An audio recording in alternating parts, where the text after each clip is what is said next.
بسم اللہ الرحمن الرحیم۔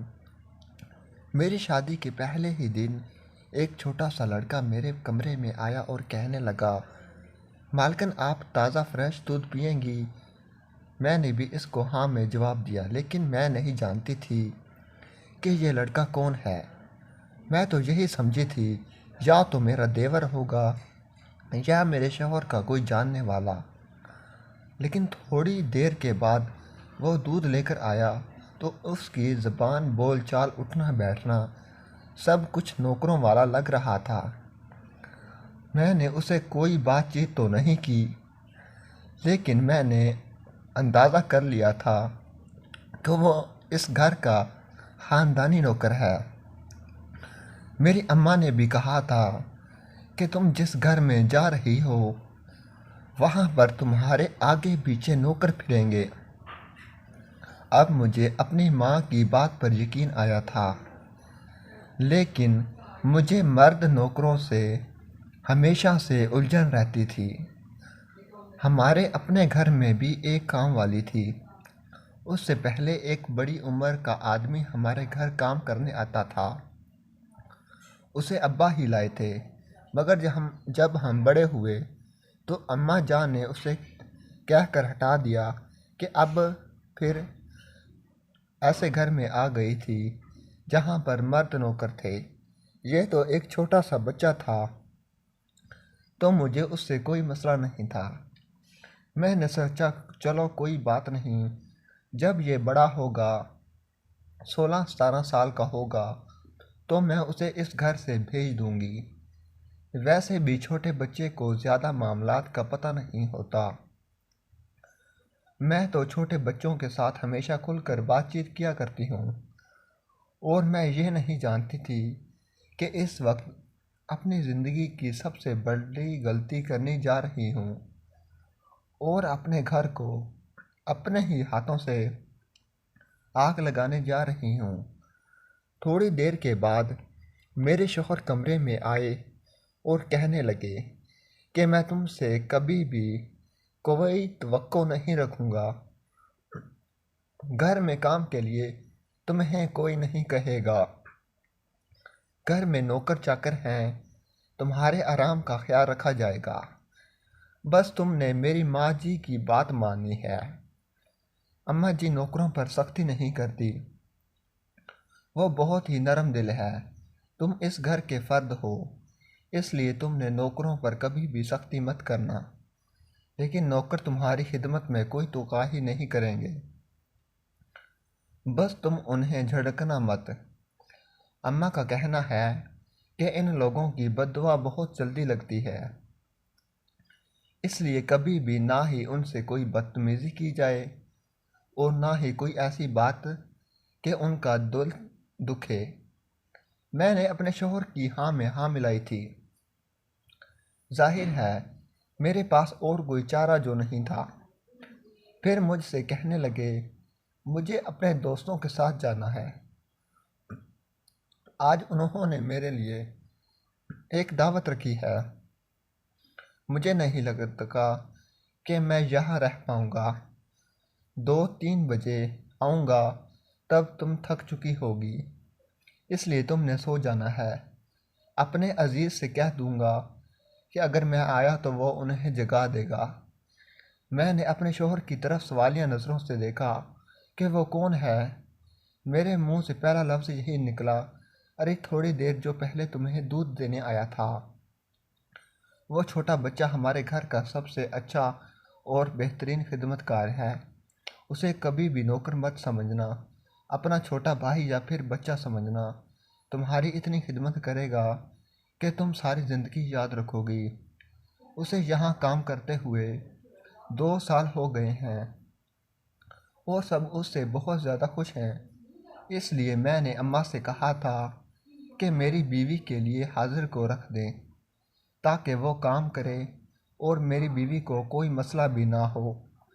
میں تمہارے کردار کے بارے میں اچھی طرح جانتا ہوں۔ تمہیں بڑے آدمی سے نفرت ہے، اس لیے ایک چھوٹا بچہ رکھا ہے تاکہ تم اس کے ساتھ کبھی بھی ڈرو نہیں یا پھر کبھی بھی خود کو غیر محفوظ تصور نہ کرو۔ میں نے اپنے شوہر کا شکریہ ادا کیا تو وہ چلے گئے، لیکن ایک عجیب سا احساس مجھے ہونے لگا تھا کہ کیا اس گھر میں میرا خیال نوکر رکھیں گے؟ میرے شوہر مجھ سے بات نہیں کرے گا؟ میرے دل میں ہزاروں خیالات آ رہے تھے کہ کمرے کے دروازے پر دستک ہوئی۔ میں نے باہر کی طرف دیکھا تو وہاں مجھے کوئی بھی نہیں نظر آیا تھا۔ اچانک دروازہ کھلا، میں حیران ہو گئی۔ میں نے تو دروازے کو کنڈی بھی نہیں کھولی تھی، پھر یہ دروازہ کیسے کھل گیا؟ یہ دیکھ کر میری حیرت کی انتہا نہ رہی کہ میرے سامنے نوکر حاضر کھڑا تھا اور اس کے ہاتھ میں دروازے کی چابی تھی۔ میں نے اسے دیکھ کر غصے سے پوچھا، تم نے دروازے چابی سے کیوں کھولا؟ تمہیں تمیز نہیں ہے کہ ایک نئی نویلی دلہن کا کمرہ ہے؟ کم از کم تمہیں پوچھ کر آنا چاہیے تھا۔ تمہیں اتنا تو پتہ ہوگا کہ ایک نئی نویلی دلہن کا کمرہ ہے، آتے ہوئے تمہیں دستک دینی چاہیے۔ دوبارہ ایسی حرکت مت کرنا، میں نے اسے غصے سے کہا تو وہ اپنے کانوں کو ہاتھ لگا کر مجھ سے معافی مانگنے لگا۔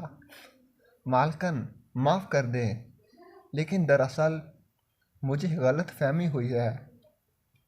آپ سے پہلے ہی کمرہ میرے پاس ہوتا تھا۔ میں نے کہا، کیا مطلب اس میں؟ تم وہاں رہتے تھے؟ کہنے لگا، نہیں بیگم صاحبہ، اگر گھر کا کوئی بھی کمرہ خالی ہو تو اس کی چابی میرے پاس ہوتی ہے اور میں ہی اس کو کھولتا ہوں اور بند کرتا ہوں۔ صفائی وغیرہ بھی میں ہی کرتا ہوں۔ میں نے کہا، ٹھیک ہے، مجھے زیادہ باتیں پسند نہیں، اس لیے اپنے کمرے سے چلے جاؤ۔ وہ فوراً چلا گیا۔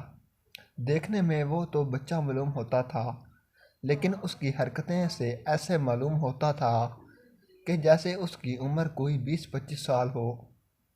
ایک دن اچانک رات کے تقریباً 10 بجے میرے شوہر کے ماموں انتقال کر گئے۔ میری ساس اور میرے شوہر فوراً گاڑی لے کر اپنے ماموں کے گھر چلے جاتے ہوئے مجھے کہنے لگے، ہم کوشش کریں گے کہ 3-4 گھنٹوں بعد آ جائیں، لیکن ہم نہ آئے تو صبح جنازے کے بعد آ جائیں گے، اس لیے تم نے ٹینشن نہیں لینی اور سکون سے سو جاؤ۔ کوئی مسئلہ نہیں ہے، ہم تم کو اس لیے ساتھ لے کر نہیں جا سکتے کیونکہ ہم گھر کو اکیلا نہیں چھوڑ سکتے، نوکر گھر کی حفاظت نہیں کر سکتے۔ اس کے علاوہ میرے شوہر نے کہا کہ اگر کسی بھی چیز کی ضرورت ہو تو نوکر کو کہہ دینا، وہ تمہاری ضرورت پوری کر دے گا۔ میں نے کہا، ٹھیک ہے، اور وہ دونوں چلے گئے۔ کچھ دیر بعد میرا نوکر میرے کمرے میں آ گیا، کہنے لگا، بیگم صاحبہ، کسی چیز کی ضرورت ہو تو بتا دینا۔ میں نے کہا، تم میرے کمرے میں بغیر بتائے کیوں داخل ہوئے ہو؟ کہنے لگا، بیگم صاحبہ، آپ بہت معصوم ہیں، آپ میری بات کو ابھی تک نہیں سمجھ پائے۔ مجھے آپ بہت اچھی لگتی ہیں، اس لیے میں آپ کی اتنا پیار کرتا ہوں، ورنہ میں کسی کو گھاس بھی نہیں ڈالتا۔ اس کی بات سن کر مجھے غصہ آ گیا۔ میں نے فوراً اسے کمرے سے دھکے دے کر نکال دیا۔ اگلے دن میں اپنے شوہر کو لے کر اسے نوکری سے نکال دیا اور آج کے بعد عہد کر لیا کہ میں کسی بھی مرد کو گھر میں نہیں رکھوں گی۔ ویڈیو اچھی لگی تو چینل کو لائک کریں، سبسکرائب کریں، شیئر کریں، گھنٹی کے نشان پر کلک کرنا مت بھولیں تاکہ ہماری ہر ویڈیو آپ کے پاس بآسانی پہنچ سکے اور ہماری حوصلہ افزائی ہو سکے۔ کمنٹ سیکشن میں اپنی رائے کا اظہار ضرور کریں۔ شکریہ۔